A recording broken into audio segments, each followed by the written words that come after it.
কারণে আমার এখানে রাস্তা অবরোধ পড়ে গেছে।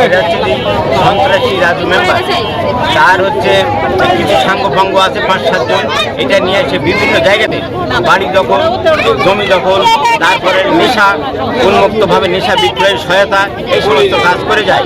আজকে যে বিষয় নিয়ে আমরা বসেছি সেটা হচ্ছে আমার ভাতিজা উজ্জ্বল, তার ভালো নাম জানি না, উজ্জ্বল, তাকে একটা চাঁদা দাবি করেছিল 1 লক্ষ টাকা একটা বাড়ি ক্রয়ের ব্যাপারে। সে 1 লক্ষ টাকা দিতে পারে নাই, 2-3 দিন থেকে তাকে মারার জন্য তাড়ানো হয়েছে। আত্মরক্ষা করে সে 2 দিন বেঁচেছে। সেই 22 তারিখে 22শে মার্চ তাকে আমাদের এখানে যে ডিসপেন্সারি আছে ডাক্তারখানা পাশে একা পেয়ে ওরা 4-5 জন রাজু মেম্বার, সে নিজে ছিল উপস্থিত, আরো 4-5 জন মিলে তাকে লাঠি দিয়ে হাত দিয়ে, এবং যখন পড়ে গেছে মারা গেছে তখন তাকে তার মুখে লাঠি দেওয়া হয়েছে। তাকে এইভাবে নির্মমভাবে তাকে এখন সে পুলিশ প্রশাসন কোনো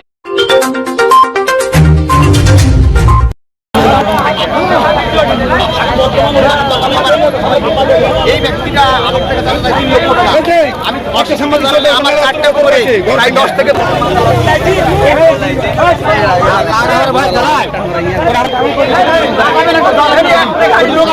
সমাধান করবেন, কোনো গাড়ি যায় দেন না।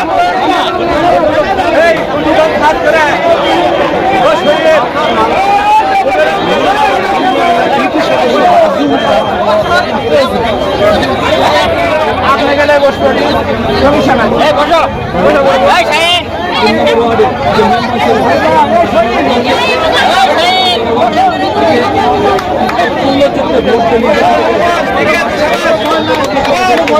না না মেয়ে মানে বইবে না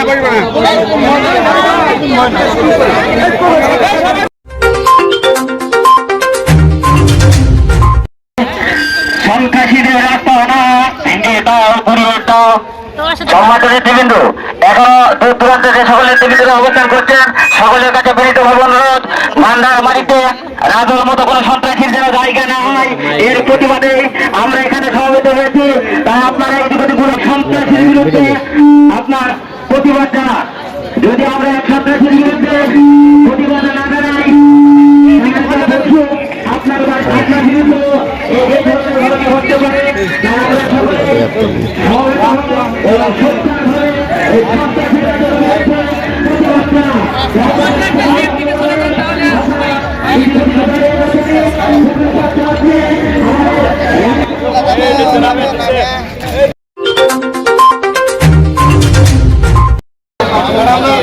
আর পারি না স্যার, রাত করতে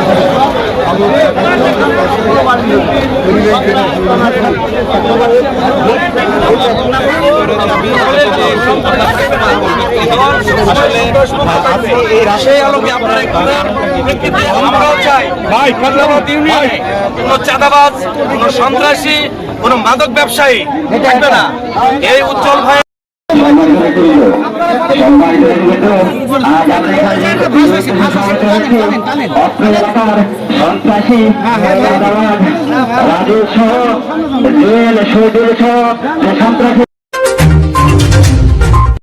এত পরিমাণ মারছে, মারার জন্য এখন সে মৃত্যুর সঙ্গে বাঞ্ছনা হচ্ছে।